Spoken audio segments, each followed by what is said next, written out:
Pero ¿qué pasa con la salud mental? ¿Cómo es vivir algo tan bravo como esto? Tenemos en línea a Alicia Crosa, ella es psicóloga clínica y forense y ha trabajado muchos años en las cárceles de Buenos Aires y ha trabajado con mujeres. Hola Alicia, ¿cómo estás? Bienvenida a Podría Ser Peor.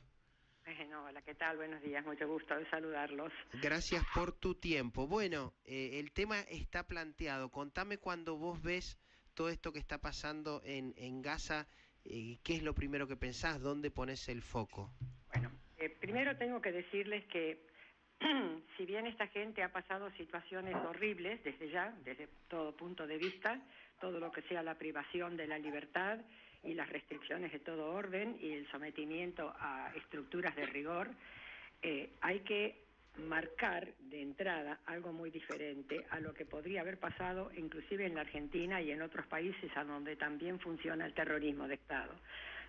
Esta gente vive en un país totalitario, a donde el terrorismo es la cultura casi de la convivencia cotidiana, ¿no? Esta gente vivían en Israel, de modo tal que tienen un acercamiento ideológico, digamos, a todo eso, y eso genera, desde el punto de vista psicológico, una especie de barrera o una especie de fortaleza para el sometimiento de lo que pudieron haber pasado. De todas formas, con respecto a lo que ustedes adelantaron en el inicio reciente de esta entrevista conmigo, les tengo que decir, chicos, de que evidentemente estas mujeres, en el estado que se las ve, yo he trabajado muchísimo con el terror, esta gente ha sido preparada para la liberación. Estas chicas han sido preparadas, condicionadas seguramente, han recibido una reducción de los estados de rigor, vaya uno a saber. Estas son estructuras muy abigarradas y muy estructuradas en cuanto al terrorismo y al totalitarismo. De todas maneras, nadie les va a quitar de encima las consecuencias psicológicas del estrés postraumático.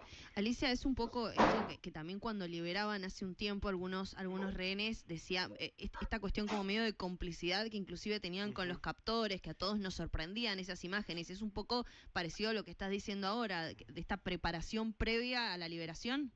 En los regímenes totalitarios a donde se tiene gente detenida, hay diferentes estamentos del rigor y del tratamiento interpersonal. De todas maneras, tengo que decirte que convivir con el terror en una situación donde no hay ni ley ni derechos, y donde los grados del estrés que se van generando dependen de las condiciones individuales, o sea, de las capacidades individuales de cada quien, porque cada uno tiene su propio, vademecum para poder afrontar una situación difícil. Que, reitero, no es lo mismo en un país a donde esto nunca ha pasado que en un país como Israel, a donde se convive con el totalitarismo y se convive con el terrorismo y se convive con la situación traumática derivada de las acciones violentas, ¿no? De todas maneras, eso crea como una especie de ampolla, digamos, ¿no? de registro de endurecimiento. Bueno, pero me imagino que una cosa es saber qué te puede pasar y otra cosa es que te pase esto de estar privado de tu libertad, de no saber en qué momento te van a matar. Lo que a mí me llamaba la atención, y vos me vas a saber explicar por qué, es que se las veía bastante bien a las chicas, digo, por un lado alimentadas, porque en 15 meses si comes muy mal evidentemente estarían con otro estado físico, y por otro lado se las veía no sé, sonriendo, quizás no han sido tan maltratadas, quizás le han lavado el cerebro como vos nos vas a explicar, no sé, porque es como dice la Anita, muchas veces salen diciendo no son tan malos, hay que entender por qué hacen lo que hacen. Pero te voy a hacer un planteo. Es posible pensarlo. Y si esta situación de estas tres chicas fueron entrenadas y preparadas, ergo tratadas de manera suave, digamos, no como el resto de lo que uno supone que tratan a los prisioneros, justamente para justificar toda una disminución sobre la apreciación política de lo que es esto. ¿Hasta qué punto han sido usadas y ahora liberadas para justificar que la cosa no es tan grave y agresiva como se dice, se supone que esto es?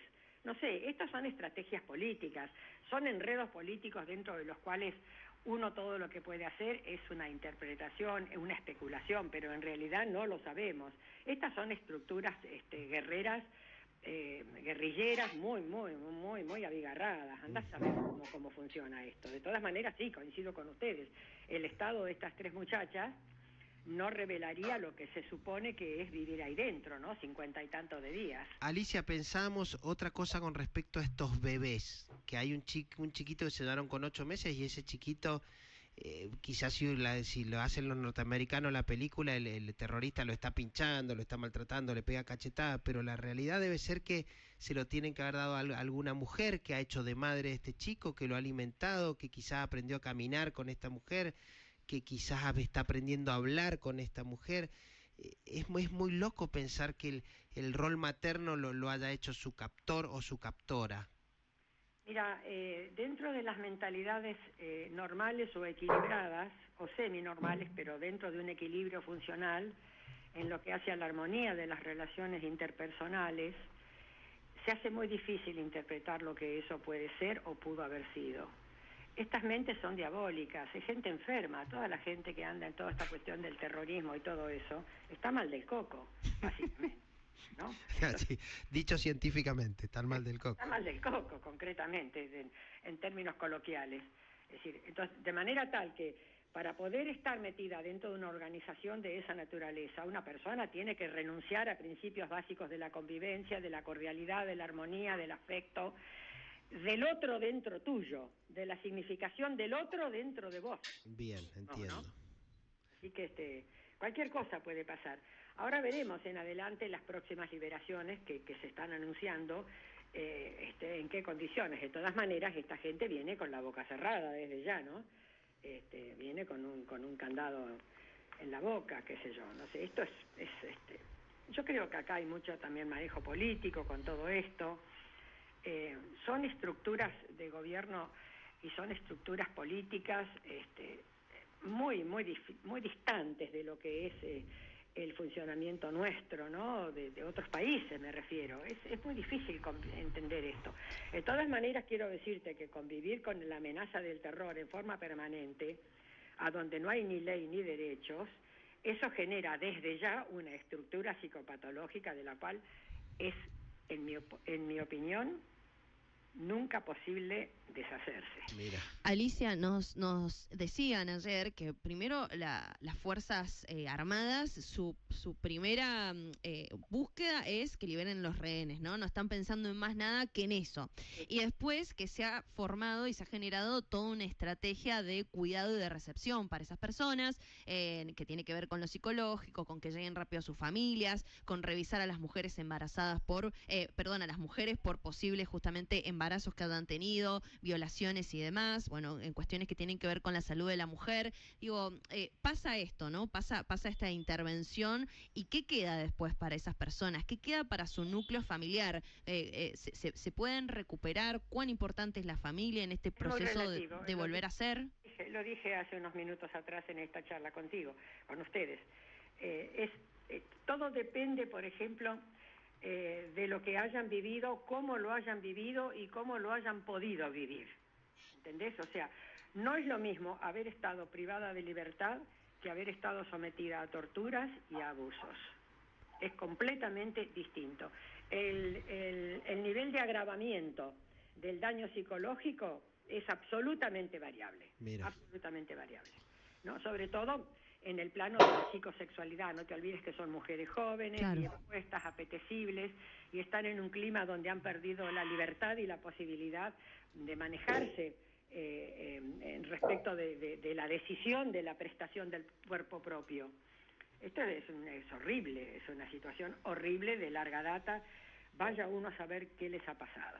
Ahora, yo pienso, bueno, en Mendoza obviamente tenemos detenidos desaparecidos que pudieron volver. Una mía, profesora de teatro que es muy conocida, es directora de Vendimias, que se llama Vilma Rúpolo, y las cosas que nos contaba de que le hicieron estando detenida, que le habían sacado el hijo y le ponían mira, lo digo y se me pone la piel de gallina, le ponían un bebito en la otra pieza y le decía, ahí está tu hijo, le estamos cortando un dedo, viste, esas cosas que vos decís, si lo veo en una película, digo, no puede ser tan tremendo.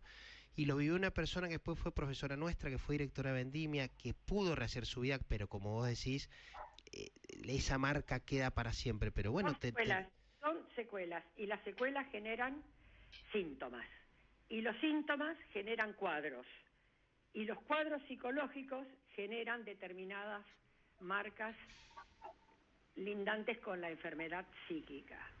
O sea, todo depende de lo que se haya vivido y lo que se haya podido soportar de lo que se ha vivido. Eso es lo que se llama dentro de la actividad forense nuestra la capacidad de aclimatación a la violencia, ¿no? Vivir en túneles, sin aire, sin luz, eso genera reacciones orgánicas automáticas desde el punto de vista psíquico y físico, donde además de pronto las transformaciones físicas como el acné, las ronchas, las lesiones de la piel, sobre todo lo primero que se lesiona es la piel, eso también trae un trastorno psicológico adicional, ¿no? Que es verse en estado de deterioro, concretamente. Es una cosa muy jodida. ¿Sabés qué me hace acordar con esto que me decís de la piel, de la cantidad de veteranos de Malvinas que tienen psoriasis? Y claro, por supuesto. Es una enfermedad típica del estrés.